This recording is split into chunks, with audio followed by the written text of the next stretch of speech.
Oke, selamat datang di materi kimia dasar. Pada hari ini kita akan belajar tentang elektrokimia. Nah, yang akan kita pelajari adalah sebelum kita masuk tentang elektrokimia, kita harus mempelajari dulu tentang reaksi reduksi dan oksidasi atau kita kenal dengan reaksi redoks. Lalu berbagai macam eh, elektrokimia antara lain sel elektrolisis, sel galvanik, potensial elektroda standar, konsentrasi pada potensial elektroda bersama Nernst dan penggunaan elektrokimia untuk menentukan suatu konsentrasi dari zat. Nah, seperti yang kita ketahui pada fenomena sehari-hari itu terjadi reaksi redoks antara lain apabila ada reaksi paku besi yang berkarat, lalu ada reaksi kimia dalam baterai dan apel yang berubah jadi merah kecoklatan, dan pembakaran pada gas LPG atau liquefied petroleum gas. Nah, apakah apakah reaksi oksidasi itu selalu berjalan terpisah? Tidak.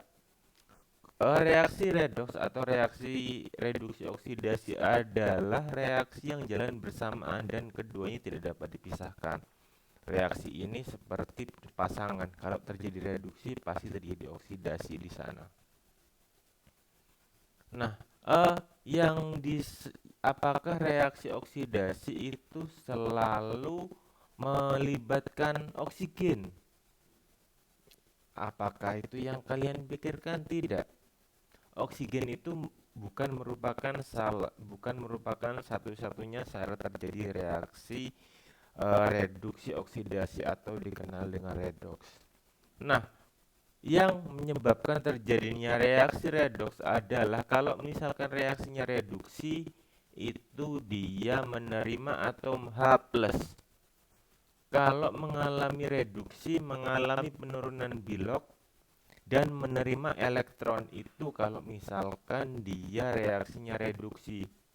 Kalau reaksinya oksidasi dia menerima atom oksigen, mengalami kenaikan biloks dan memberikan elektron. Itu untuk reaksi oksidasi. Nah, sekarang kita masuk ke penyetaraan reaksi redoks. Penyetaraan reaksi redoks ada dua metode. Yang pertama adalah setengah reaksi dan yang kedua adalah reaksi redoks. Untuk penyetaraan ini rangkumannya nanti. Untuk penyetaraan dari reaksi reduksi oksidasi itu adalah seperti ini. Saya masukkan ke contohnya langsung. Ini ada FeSO4 yang direaksikan dengan CuSO4. Lalu akan menjadi FeSO4 dan CuS, dan Cu-nya berupa solid. Nah, Cu di sini mengalami reaksi reduksi karena awalnya dia bermuatan plus 2 menjadi 0. Plus 2 dari mana? SO4 itu minus 2. Minus 2 agar senyawa tersebut dia bermuatannya tidak bermuatan, maka di sini harus plus 2. Lalu untuk Fe tersebut karena dia tunggal, maka dia dinyatakan sebagai reaksi muatannya 0 dan menjadi FeSO4 yang bermuatan 2+. Nah, Fe di sini disebut reduktor dan CuSO4 disebut oksidator.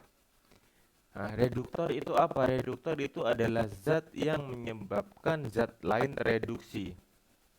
Kalau oksidator, zat yang menyebabkan zat lain mengalami oksidasi. Nah, untuk metode redoks, untuk penyetaraannya saya ambil contoh di sini adalah KMnO4 ditambah natrium tiosiana ditambah H2SO4.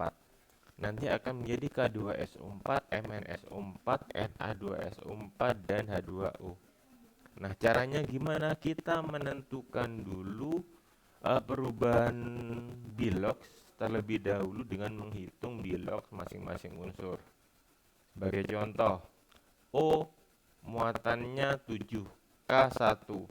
Berarti O min 2 dikalikan 4 jadi min 8. Lalu K itu muatannya plus 1. Ingat, dalam suatu unsur atau molekul yang tidak bermuatan di sana 0. Berarti 7 min 1 ke 2, 8 ke 1. Agar dia muatannya stabil, maka Mn ini plus 7. Begitu juga untuk selanjutnya, Na1 SO4 minus 2 minus 6 minus 2 plus 4 dan seterusnya. Nah, setelah itu kita lakukan setarakan unsur yang mengalami bilox jika ada yang belum setara. Nah, dari reaksi tersebut yang mengalami perubahan adalah Mn. Mn itu dari plus 7 menjadi plus 2, dan S di sini plus 4 menjadi plus 5. Lalu setelah itu di sini disetarakan jumlah unsur perubahan biloxnya yang belum setara. Kita lihat jumlah biloxnya sudah setara atau belum. Nah, dari reaksi ini jumlah biloxnya sudah setara. Nah, selanjutnya hitung kenaikan bilox atau penurunan bilox pada unsur yang mengalami perubahan bilox tersebut. Lalu perubahan bilox tersebut dengan mengalikannya dengan koefisien. Di sini prinsipnya adalah jumlah elektron yang mengalami reaksi reduksi oksidasi harus sama dengan jumlah elektron yang mengalami reaksi reduksi. Nah, pada kasus di samping Mn dia muatannya 5 karena 7 ke 2 itu mengalami kehilangan 5 elektron. Sedangkan untuk yang S dia plus 4 menjadi plus 5, dia mengalami oksidasi 2 elektron. Nah, oleh sebab itu agar sama-sama jumlahnya, maka di sini kita kalikan dengan 5 untuk jumlah elektronnya Mn,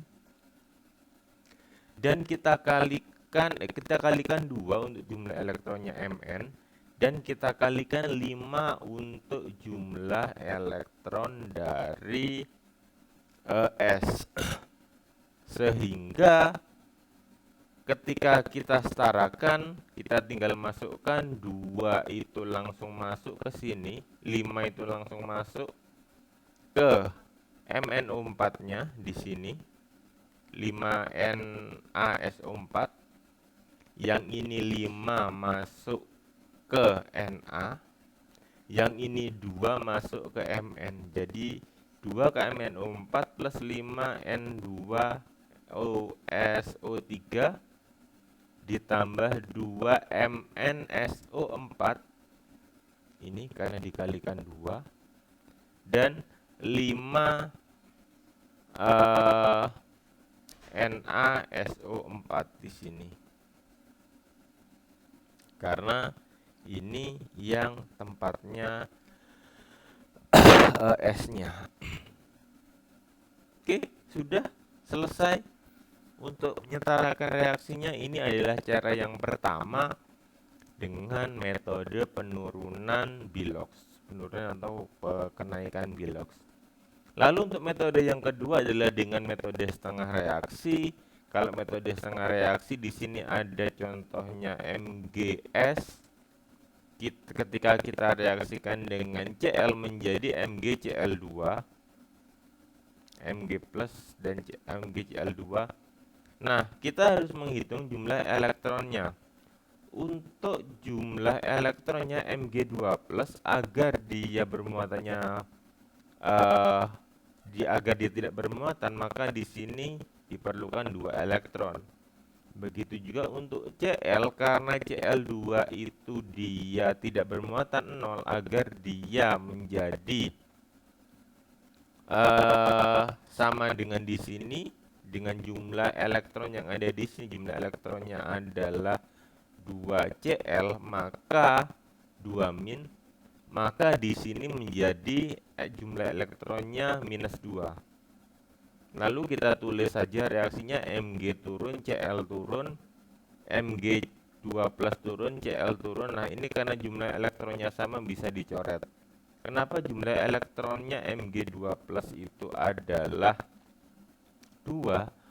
Karena berdasarkan konfigurasinya ada 2882, kelebihan 2 elektron di sini. Lalu akan menjadi MgCl2. Oke, cukup mudah bukan untuk mengerjakan reaksinya. Selanjutnya kita akan pelajari tentang elektrokimia. Oke, kita sudah belajar tentang oksidasi dan reduksi, di mana untuk oksidasi itu bisa kehilangan elektron, bisa menggunakan reagen, menggunakan agen reduksi yang mengalami reaksi oksidasi dan peningkatan bilangan oksidasi. Lalu untuk reduksi adalah yang memberikan elektron, merupakan agen yang mengalami reaksi reduksi dan mengalami penurunan Bilox. Nah, untuk konsep elektrokimia dalam arti sempit, elektrokimia itu adalah pengetahuan yang terjadi dalam sel elektrokimia. Sel ini adalah merupakan terdiri dari 2 buah elektrode dan larutan elektrolit. Peristiwa yang terjadi di dalamnya adalah perpindahan elektron. Ingat, untuk reaksi redoks selalu terjadi perpindahan elektron. Nah, di sini untuk pembuatan dari reaksi redoks ada reaksi oksidasi dengan menggabungkan oksigen, dan untuk reduksi menerima oksigen. Lalu ada yang menerima elektron. Kalau yang menerima elektron itu reaksi oksidasi pelepasan elektron. Kalau yang reaksi reduksi adalah penerimaan elektron. Kalau berdasarkan pendekatannya Bilox, kalau misalkan dia mengalami reaksi oksidasi mengalami penambahan Bilox, kalau mengalami reduksi mengalami penurunan Bilox. Ini sama, kita bisa membuat jembatan keledai di sini. Oksidasi lepas elektron, kalau misalkan reduksi terima elektron, atau kita singkat dengan OLRT. Oke, nah untuk sel elektrokimia sendiri ada 2, yaitu sel volta dan sel elektrolisis. Nah, untuk sel volta, sebelum masuk ke sel volta kita harus mengetahui tentang definisi dari redoks. Kalau yang pengertian lama, reaksi kimia karena terjadi pengikasan dan pelepasan oksigen. Kalau misalkan pengertian yang lebih luas adalah reaksi kimia di mana terjadi perubahan bilangan oksidasi. Untuk gambar sel volta seperti ini adalah contoh sel volta. Di sini ada anoda dan katoda, di mana untuk elektron itu selalu bergerak dari arah anoda ke katoda. Nanti di sini ada jembatan garam di tengahnya, dan di sini contohnya yang digambarkan oleh sel volta ini adalah membuat ZnSO4 dan CuSO4, di mana nantinya akan terjadi reaksi redoks. Nah, ini kita menggunakan jembatan garam K dengan Cl, di mana Zn-nya nanti berikatan dengan Cl- dan SO4-nya akan lari ke anoda. Anoda itu dia dikatakan anoda karena ada anion yang mengelilingi di sekitar anoda ini. Kalau yang katoda ada kation yang mengelilingi dari katoda tersebut. Untuk sel volta itu adalah reaksi redox yang terjadi secara spontan, reaksi kimia yang dapat menghasilkan listrik. Kalau sel elektrolisis adalah arus listrik yang dialirkan ke dalamnya sehingga dapat menimbulkan reaksi reduksi oksidasi. Jadi kalau sel volta itu dari reaksi kimia yang dapat menghasilkan listrik, kalau sel elektrolisis arus listrik yang dialirkan sehingga menimbulkan reaksi redox. Nah, penjelasannya tadi untuk elektron bergerak dari atom Zn menuju Cu akan melewati jembatan penghubung atau jembatan garam sehingga mengalami oksidasi Zn menjadi Zn2+, Zn menjadi Zn2+ plus 2 elektron. Lalu ada elektron yang dilepaskan mengalir melalui rangkaian menuju logam Cu2+. Cu2+ akan mengambil elektron dari logam tembaga sehingga terjadi reduksi pada Cu dan menjadi endapan tembaga. Tembaganya mengendap membentuk CuS. Kalau kelamaan logam Zn-nya akan larut, sedangkan logam Cu-nya akan semakin tebal karena menghasilkan endapan tembaga yang menghasilkan arus listrik. Untuk sel volta ini adalah sel elektrokimia yang menghasilkan arus listrik. Ini tadi Zn yang dimasukkan ZnSO4 dengan campuran Zn yang dimasukkan ke dalam larutan sulfat menjadi ZnSO4 dan logam tembaga ke dalam tembaga sulfat. Lalu setelah itu logam seng memiliki kecenderungan untuk melarut dan membentuk Zn2+, tetapi ion seng dalam larutan akan berkecenderungan mengendap menjadi atom Zn. Ketika sudah mencapai kesetimbangan menjadi Zn plus Zn2+ plus 2 elektron, nantinya kecenderungan Zn itu melarut lebih besar daripada mengendap. Maka agar kesetimbangan bergeser ke kanan, maka harus diberikan kelebihan elektron dengan memberikan muatan negatif pada logam tersebut. Nah, ion-ion seng tersebut akan terorientasi menghasilkan muatan yang negatif. Lalu untuk Cu itu sedikit berbeda karena Cu itu kecenderungannya akan mengendap menjadi Cu2+ menjadi Cu. Oleh sebab itu logam Cu kekurangan elektron, logam ini lebih positif di larutan.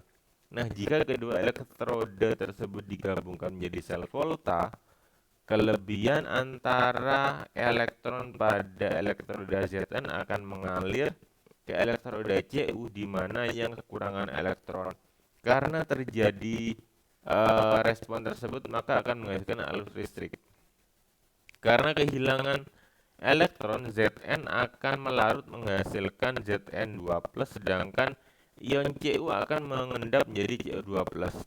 Pada elektroda Zn, kelebihan elektron tersebut bertindak sebagai elektroda atau yang dia negatif disebut anoda karena ini disebut elektroda yang dikelilingi oleh anoda. Karena di sini setengah reaksi oksidasi Zn menjadi Zn2+ plus 2 elektron. Untuk elektroda Cu mengalami kekurangan elektron bertindak sebagai elektroda positif, maka dengan konsep setengah reaksi menjadi Cu2+ plus 2 elektron akan menghasilkan Cu. Nah, jika direaksikan dengan cara setengah reaksi, maka akan dihasilkan reaksi Zn menghasilkan 2Zn plus 2 elektron untuk katodanya. Untuk anodanya yang mengalami reaksi oksidasi, anoda itu mengalami reaksi oksidasi, kalau katoda itu mengalami reaksi oksidasi. Katoda mengalami reaksi reduksi. Cu2+, muatannya 2, menjadi Cu, maka akan melepaskan 2 elektron. Untuk Zn dia menghasilkan Zn2+, akan menghasilkan 2 elektron. Nantinya Zn plus Cu2 plus menghasilkan Zn2 plus Cu. Dari reaksi ini akan menghasilkan arus listrik.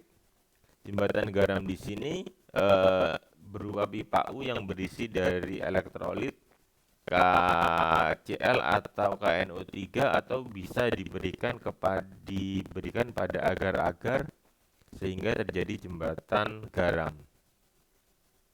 Sehingga dari diagram sel tersebut Zn2 plusnya ke anode dan Cu2 plusnya menuju ke katoda. Oke, ini tadi Zn-nya, dan Zn-nya ini anoda, Cu-nya ke katoda. Nantinya akan menghasilkan, dilewatkan dengan suatu voltmeter, akan menghasilkan suatu reaksi kimia. Nah, untuk berbagai macam logam itu memiliki muatannya ada pada tabel di bawah ini. Oke. Nah, di sini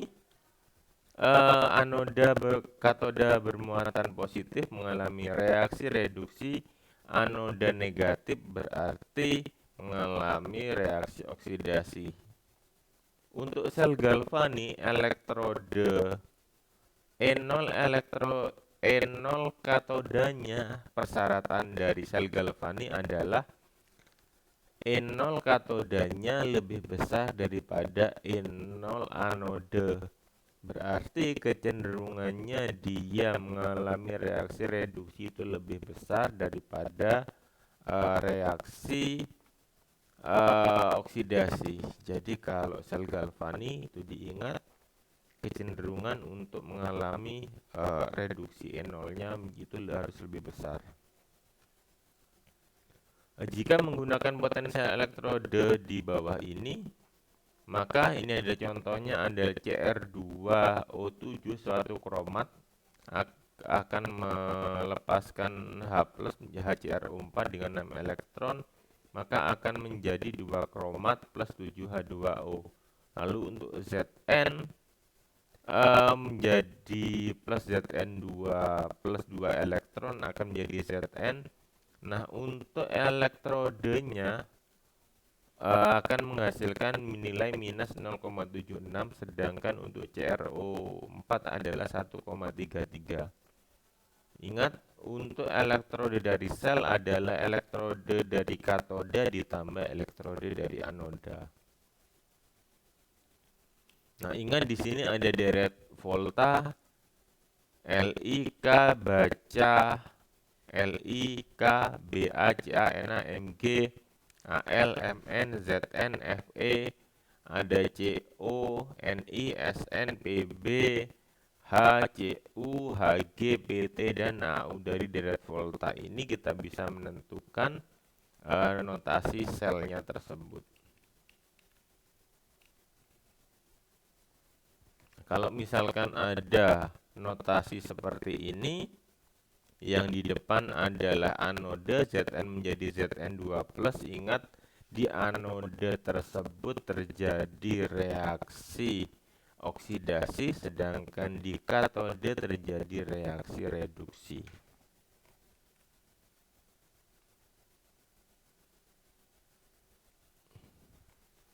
Oke, ini adalah di elektrode mengalami ini Zn-nya merupakan elektrolit katode, dan ini Cu-nya menjadi elektrolit katode, dan Cu-nya menjadi elektroda katodanya, Cu yang sudah mengendap. Nah, lalu bagaimana untuk menghasilkan potensial reduksi? Untuk potensial reduksi, kita dapat memperkirakan berlangsungnya reaksi redoks dengan potensial sel, di mana untuk potensial sel adalah N0 dari reduksi dikurangi dengan N0 dari oksidasi.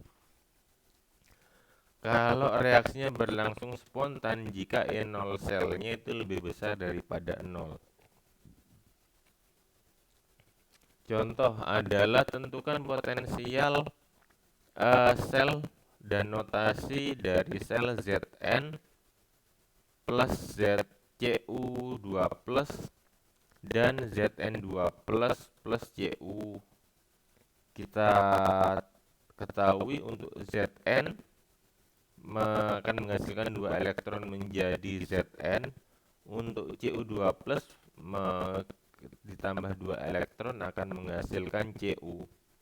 Nah, di sini N0-nya nilainya minus 0,76 untuk Zn dan untuk Cu 0,34 volt.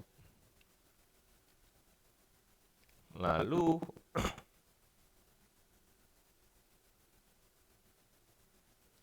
nah, untuk reaksi oksidasinya Zn tersebut akan menjadi Zn2 karena dia mengalami reaksi oksidasi, maka yang dari awal ini di sini Zn-nya itu mengalami reaksi reduksi. Karena mengalami reaksi oksidasi, maka nilainya ini akan dipositifkan sehingga akan menjadi Zn2 plus 2 elektron, sedangkan Cu yang masih tetap mengalami reaksi reduksi akan nilainya tetap, sehingga kita bisa coret 2 elektronnya dan kita bisa menentukan nilai N0-nya 1,1 volt. Nah, untuk notasi selnya kita bisa menulis Zn yang mengalami reaksi oksidasi dan Cu2 plus yang mengalami reaksi reduksi, di mana yang di kiri ini berupa adalah anode, yang di kanan adalah berupa katode, yang ini adalah jembatan garamnya. Oke, untuk mengingat notasi selnya saya kembali ke slide berikutnya. Oke, ini anode yang mengalami reaksi oksidasi, untuk yang katode yang mengalami reaksi reduksi.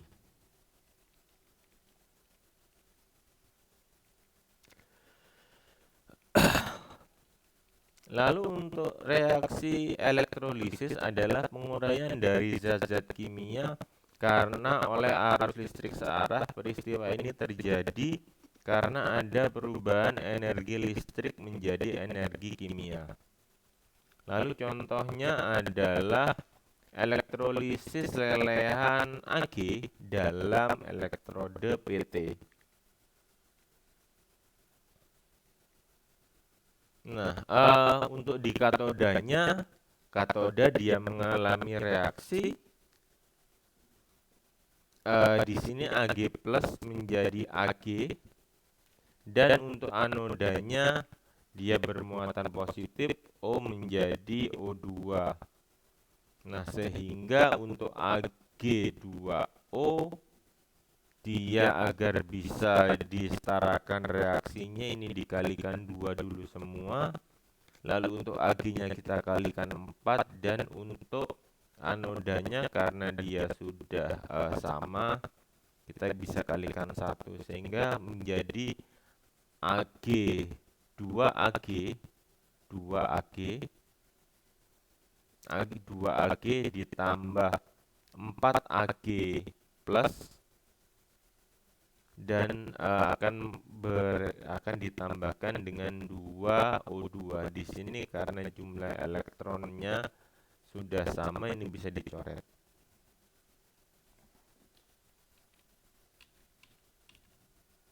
Nah, bentuk elektrode dengan larutan inert untuk kation, dia jika ada di golongan utama pada sel galvani yang direduksi akan H2O.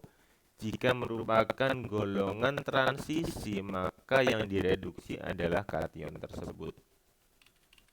Untuk anion, jika mengandung O2, maka yang dioksidasi adalah H2O. Dan jika tidak mengandung atom O2, maka yang dioksidasi adalah anion dari elektron tersebut. Contoh, ini ada NiSO4 dalam elektrode karbon. Ni plus 2 elektron akan menjadi Ni solid. Lalu di anionnya karena dia tidak ada yang lain, maka yang direduksi adalah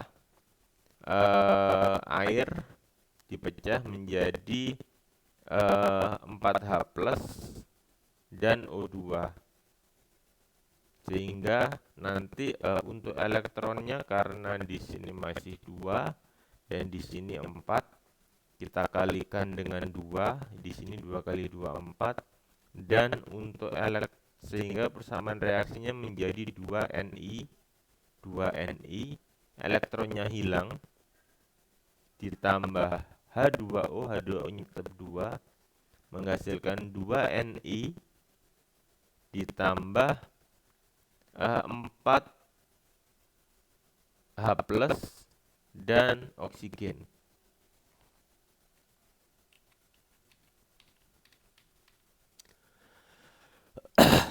Jika bentuk larutannya elektrodenya aktif, jika golongan utama yang direduksi adalah H2O, jika golongan transisi yang direduksi adalah kation. Untuk anion, elektrodenya tersebut yang dioksidasi.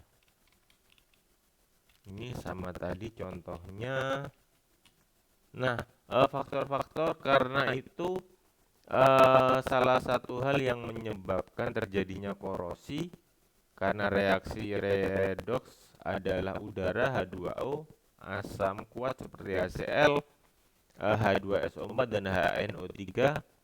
Caranya adalah dengan agar tidak terjadi korosi dengan pelapisan, kita bisa gunakan cat atau penyepuan dan proteksi katoda. Nanti yang akan direduksi adalah katodanya. Nah, selanjutnya ada hukum Faraday, di mana hukum Faraday suatu massa dari zat kita bisa hitung dari massa ekivalen zat tersebut, kita kalikan kuat arusnya dan kita kalikan lama dari waktu dibagi dengan 9.96500. Untuk elektronnya, untuk massa ekivalen adalah jumlah AR kita bagi dengan jumlah valensi. Jumlah valensi kalian sudah dapatkan di teori asam basa. Nah, contoh, jika arus listrik sebesar 5 ampere dan dialirkan dalam larutan CuSO4 selama 2 jam, berapa logam Cu yang dihasilkan? Logam Cu itu 63,5. Untuk AR-nya berapa yang dihasilkan? Nah, kita tulis dulu reaksinya. Cu 2 plus, CuSO4 adalah menjadi CO2 plus dan SO4 2-. Dari sini kita bisa mengetahui Cu adalah valensinya 2, maka dalam 2 jam yang diketahui adalah 3600 detik, sehingga dalam 2 jam adalah 7200 detik dan arus yang dihasilkan adalah 5 ampere. Ini soalnya.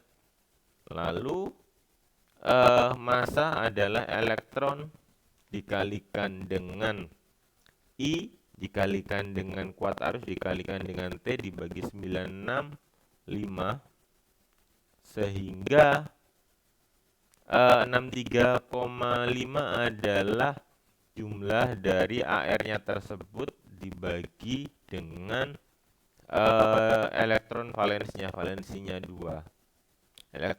Untuk Cu-nya sendiri awalnya itu adalah AR-nya adalah 63,5,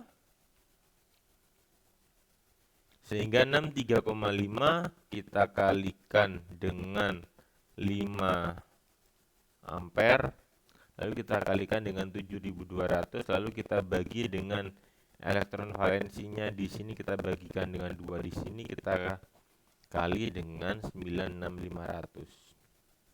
Untuk pengerjaannya bisa dilakukan ini dibagi dulu dengan 2, jadi 63, sekitar 31,5an, lalu kita masukkan ke persamaan tersebut, sehingga yang diperoleh beratnya adalah 11,85 gram. Mudah bukan untuk menghitungnya? Lalu ada hukum Faraday 2, di mana untuk hukum Faraday 2 di sini massa dari zat yang pertama akan sebanding dengan ekivalen dari zat yang pertama, lalu massa zat yang kedua akan ekivalen dengan massa zat yang kedua. Sehingga contohnya apabila ada 2 sel larutan, ada CuSO4, jika disusun seri dan dialirkan arus listrik, ternyata logam Ag yang diendapkan adalah 5,4 gram. Nah, berapa logam Cu-nya? Karena kita sudah ditulis dulu seperti biasa reaksinya, Ag menjadi Ag plus dan NO3 min, Cu menjadi Cu2 plus dan SO4 2 min. Sehingga kita bisa menghitung massa dari Ag per massa dari Cu sama dengan AR dari Ag dibandingkan dengan valensi Ag dibagi dengan AR Cu dibagi dengan valensi Cu, sehingga didapatkan 5,4 sama dengan 108. Ini untuk Ag dibagi dengan 63,5 dibagi 2, sehingga massa Cu yang dihasilkan adalah 1,588 gram.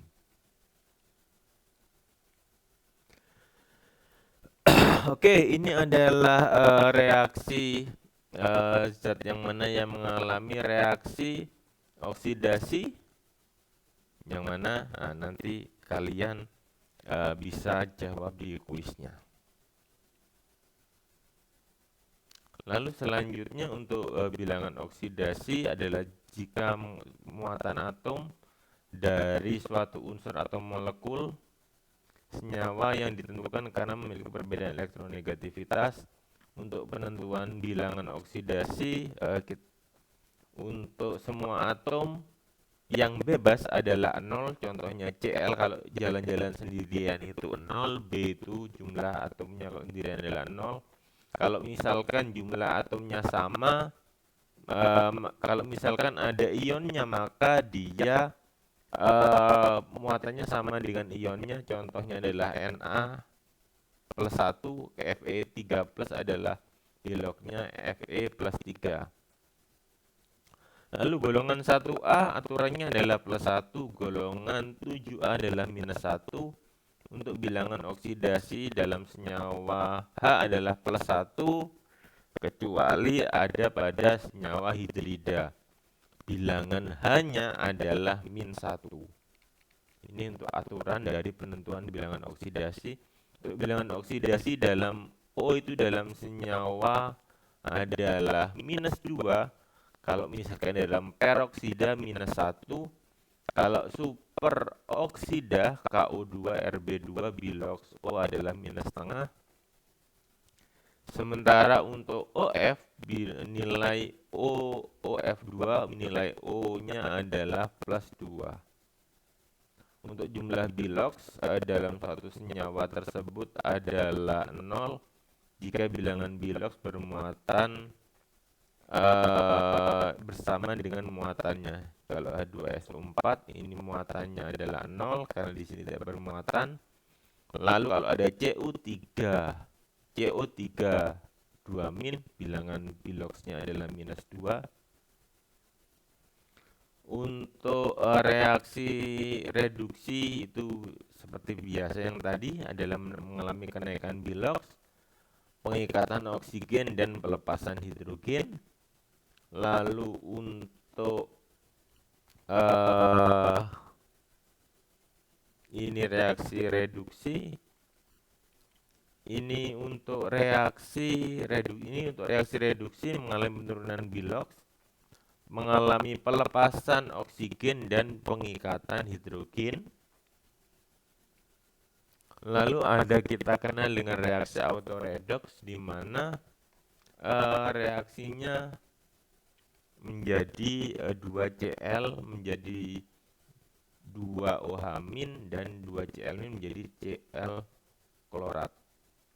Dia mengalami reaksi reduksi dari 0 menjadi -1 dan oksidasi dari 0 menjadi +1. Lalu untuk penyetaraan reaksi di sini ada dua metode, yaitu metode redox dan setengah bilangan oksidasi. Ini hanya mengingat yang tadi, sama caranya. Lalu untuk metode bilangan oksidasi sama, kita tentukan dulu untuk zat yang mengalami reaksi reduksi. Untuk sel elektrokimia ada dua jenis, yaitu sel Volta dan sel elektrolisis. Untuk elektrolisis itu adalah dari arus listrik menghasilkan ion positif yang bermigrasi ke katoda dan anion bermigrasi ke elektroda positif. Untuk elektrolit yang digunakan bisa leburan atau larutan. Pada penggunaan elektrolit kemungkinan terjadi reaksi reduksi oksidasi pada molekul air, dan juga harus diperhatikan pengendapan logam pada katoda, potensial elektron dan potensial ion terhadap larutan tersebut. Ini kalau bentuknya sol yang mengalami reaksi reduksi, contohnya adalah elektrolisis Mg2 ya, MgCl2. Cl-nya menjadi 2Cl, Cl2 plus 2 elektron. Untuk katodanya menjadi Mg2 plus 2 elektron.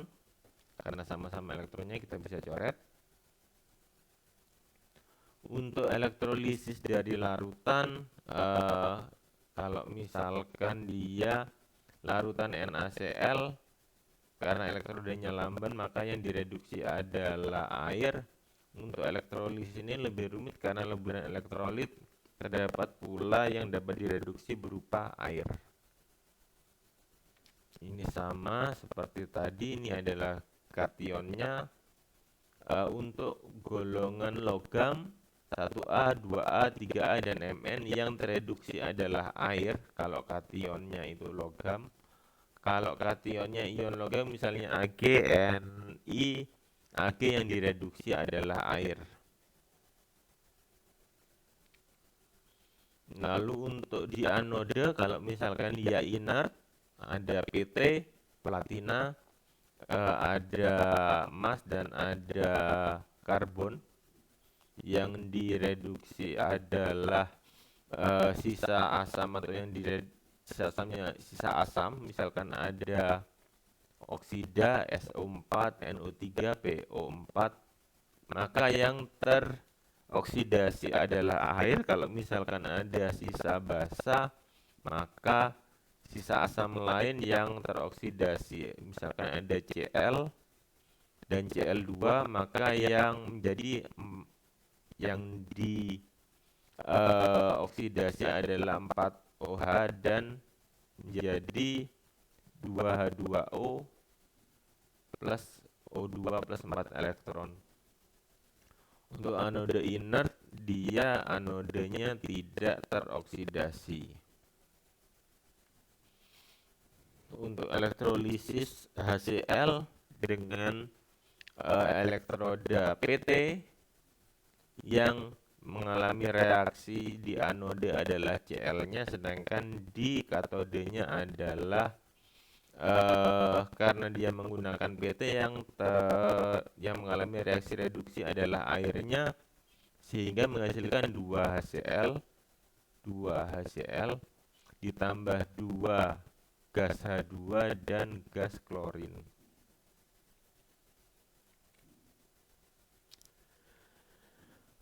Oke, gimana kalau misalkan ada AgNO3 dalam di elektrolisis dengan menggunakan elektroda inert. Ag menjadi Ag plus. Kita buka dulu. Ag adalah Ag plus dan NO3. Ag dia mengalami reaksi penurunan dari bilox, dan yang di anoda adalah air karena di sini menggunakan elektroda inert. Untuk di anodanya kita gunakan PT. Nah, Ag di sini kita kalikan dengan 4 untuk menyetarakan reaksinya.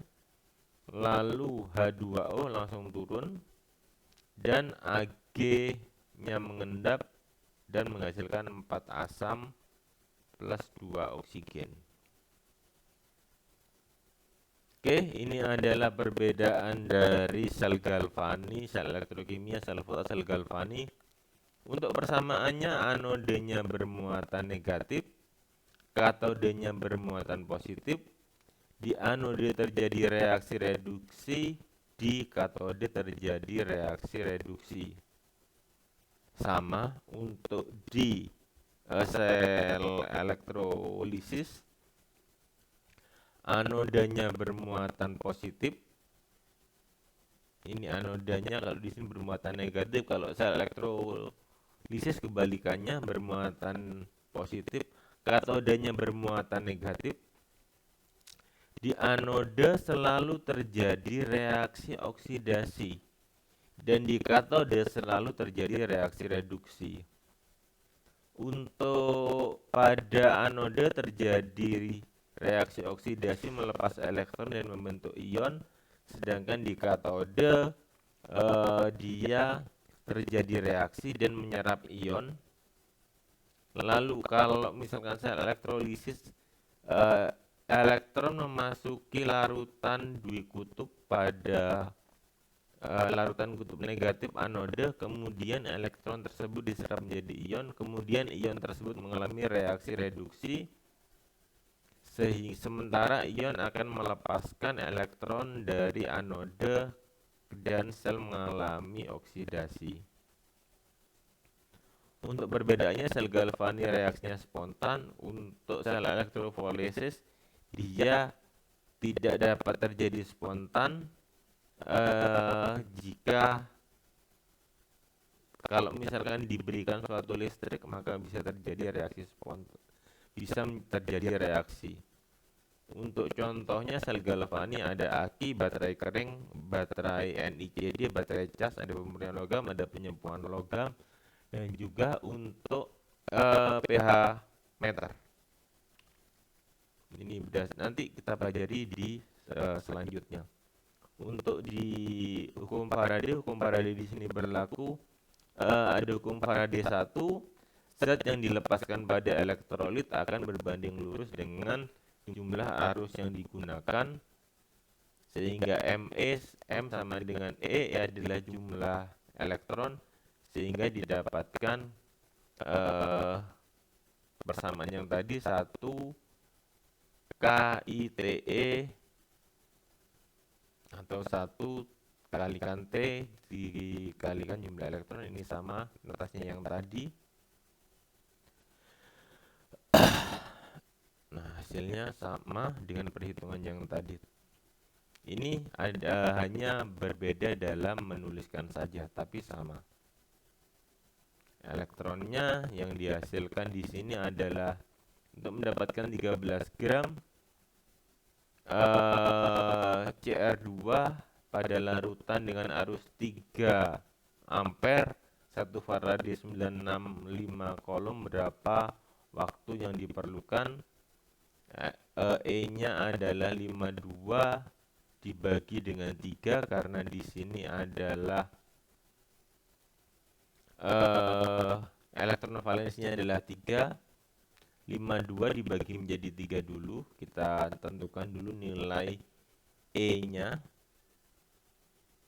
Terus setelah itu kita masukkan sehingga dalam waktu 24.125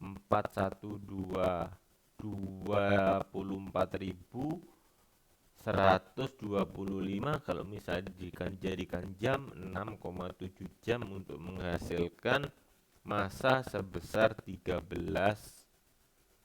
gram.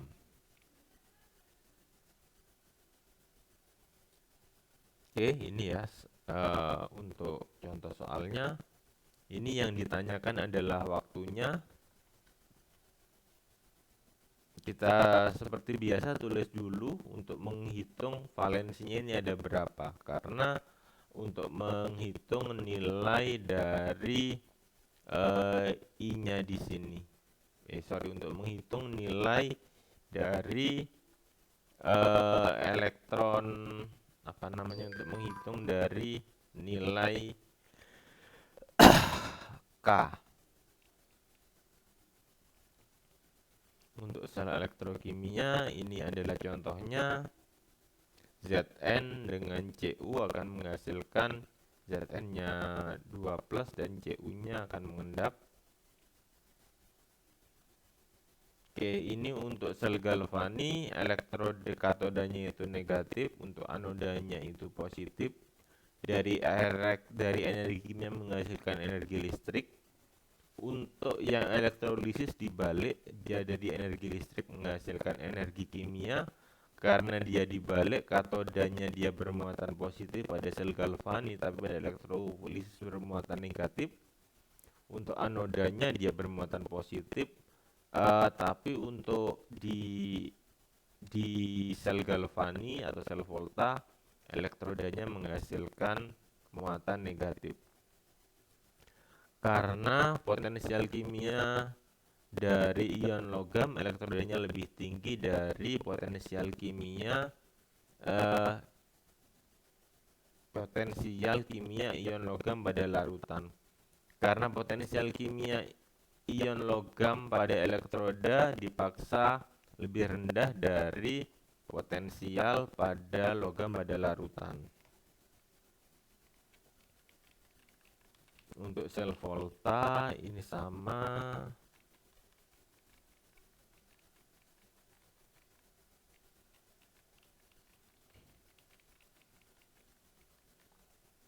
Ini sama seperti tadi slide-nya.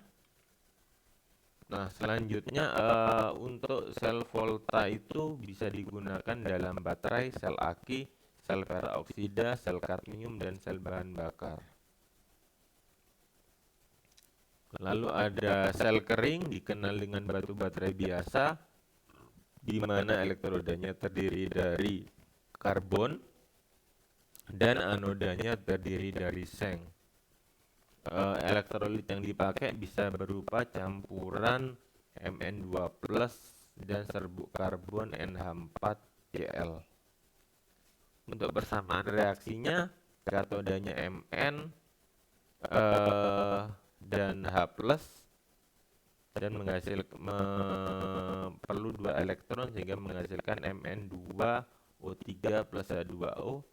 Dengan untuk Zn akan menjadi Zn di anoda, Zn-nya menjadi Zn2+ plus 2 elektron, sehingga MnO2 ditambah dengan 2H plus Zn akan menghasilkan Mn2O3 plus H2O plus Zn2+.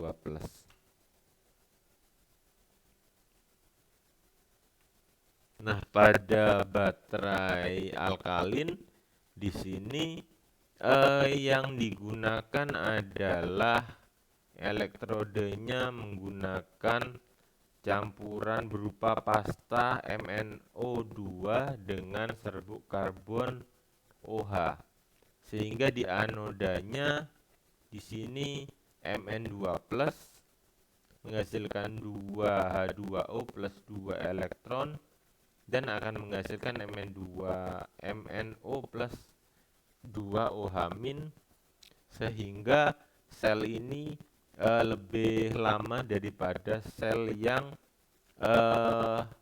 biasa, untuk baterai yang biasa, karena elektrolitnya yang dipakai adalah berupa pasta dari campuran MnO2, serbuk karbon, dan NH4Cl. Kalau yang elektroalkalin di sini menggunakan KOH, untuk makanya disebut alkali.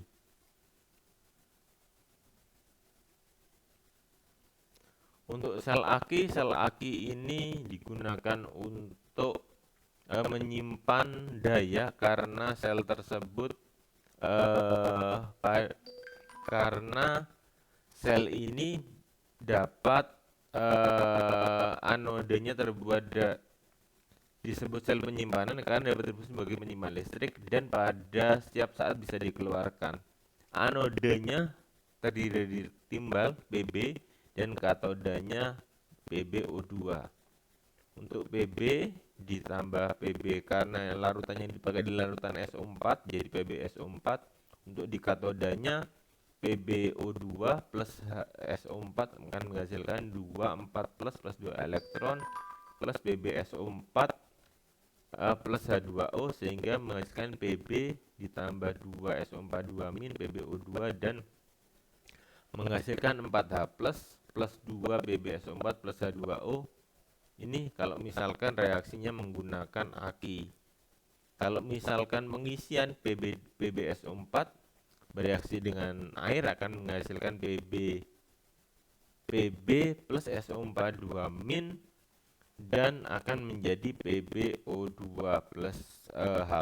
Nah, ini kalau misalkan diisi terus-menerus maka Pb-nya akan mengendap menjadi PbO2 sehingga pada saat pengisian tertentu aki tersebut tidak bisa diisi lagi.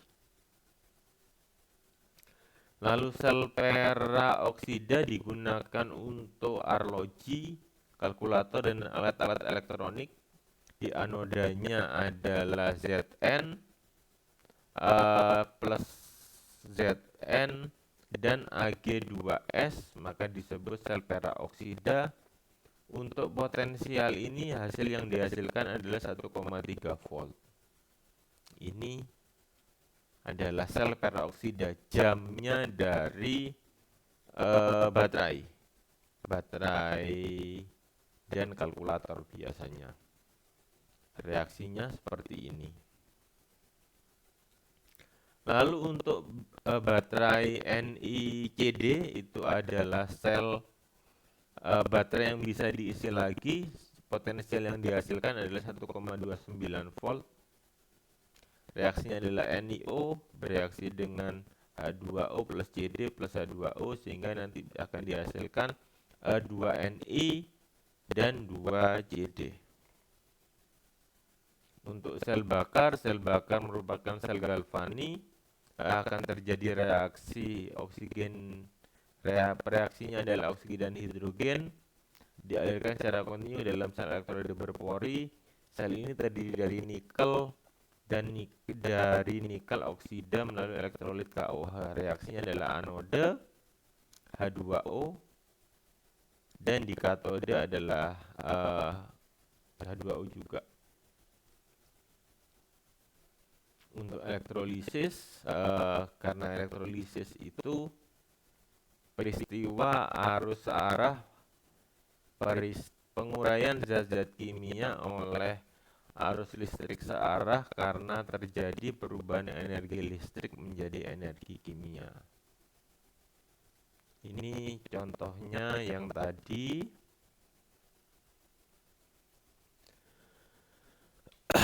Oke, selanjutnya kita akan belajar tentang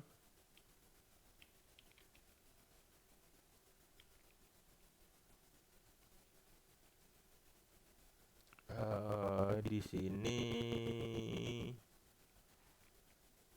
ini adalah contoh soalnya sama seperti tadi.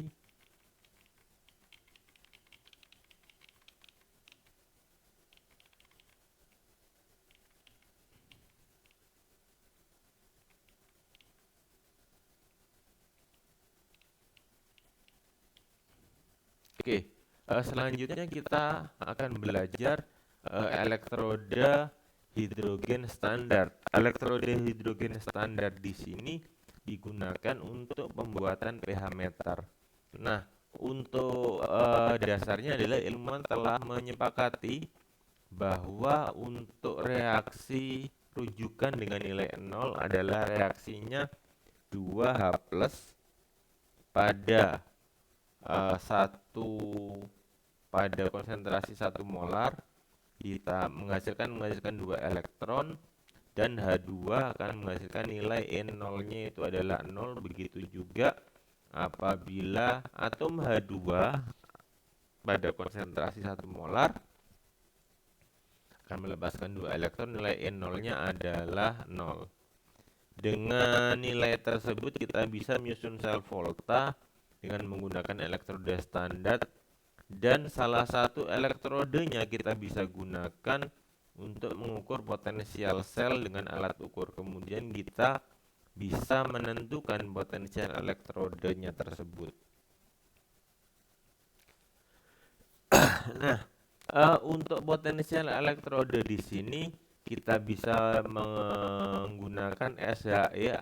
SHE adalah selective hydrogen elektroda, sehingga apabila ada elektroda di sana, Ag akan bereaksi dengan Ag, akan menghasilkan AgS, dan kita dapat mengukur elektrodenya dengan menggunakan elektroda SHE atau selective hydrogen elektroda. Sehingga untuk elektroda nolnya di sini N0-nya untuk referensinya, N0 dari katode dikurangi N0 dari anode, karena N0 0,799 untuk nilai dari Ag akan menghasilkan N0 katode plus 0. Karena N0 dari katode 0,799 volt, maka yang bisa diukur adalah potensial dari Ag adalah reduksinya 0,799 volt.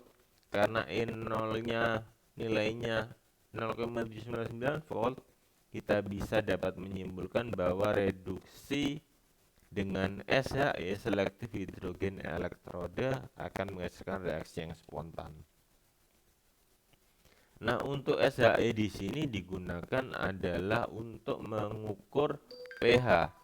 Untuk merupakan salah satu aplikasi penting elektrokimia.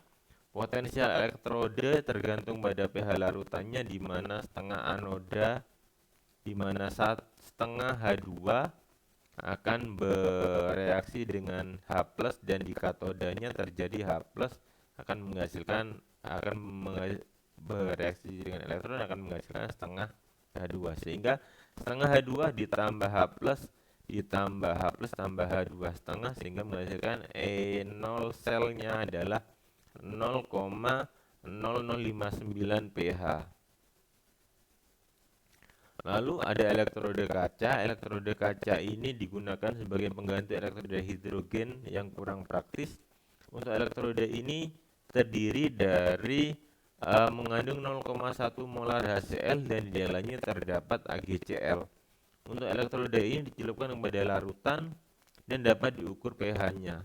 Jika dihubungkan dengan elektroda, maka elektroda kalomel akan diperoleh dengan notasi AgCl dalam HCl 1 molar akan menghasilkan E0 gelasnya adalah 0,0591 per NPH.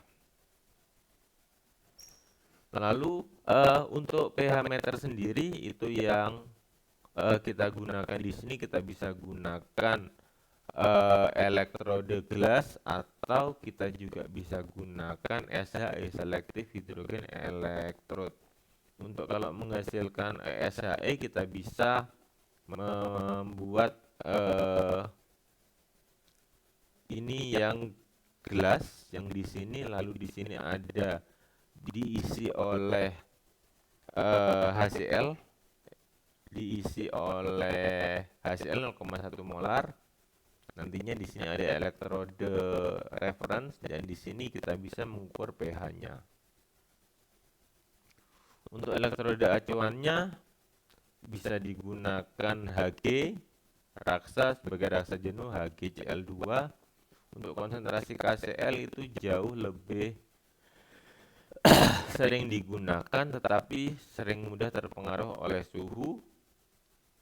Ini kalau misalkan kita menggunakan calomel elektrode atau calomel reference elektrode.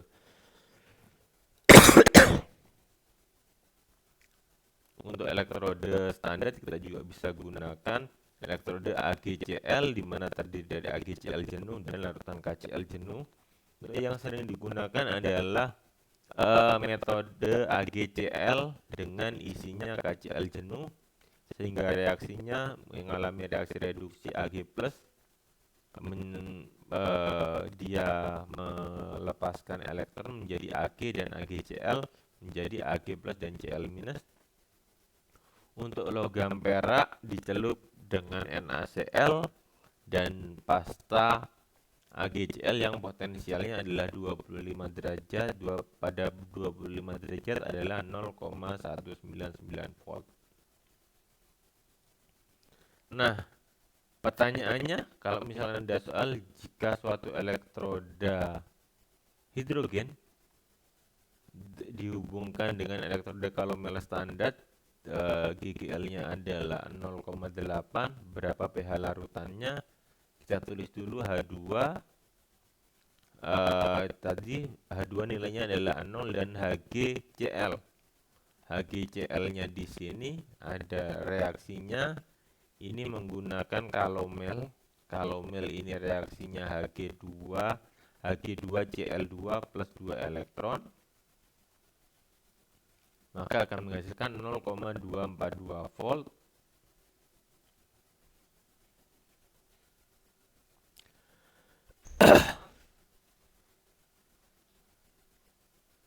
Oke, untuk elektrolisis juga bisa digunakan untuk menghilangkan dari rambut. Nah, ini kalau misalkan ini ya ini adalah jokes. Untuk elektrolisis itu reaksi tidak berlangsung dengan spontan, terjadi merupakan sumber listrik yang berperan dari elektron ke anode ke katode. Ini untuk menghitung dari elektrolisis di katode. Ini untuk menghitung elektrolisis di anode. Ini sama seperti tadi hukum Faraday. Ini aplikasinya. Oke, terima kasih. Apabila ada pertanyaan, mari berdiskusi.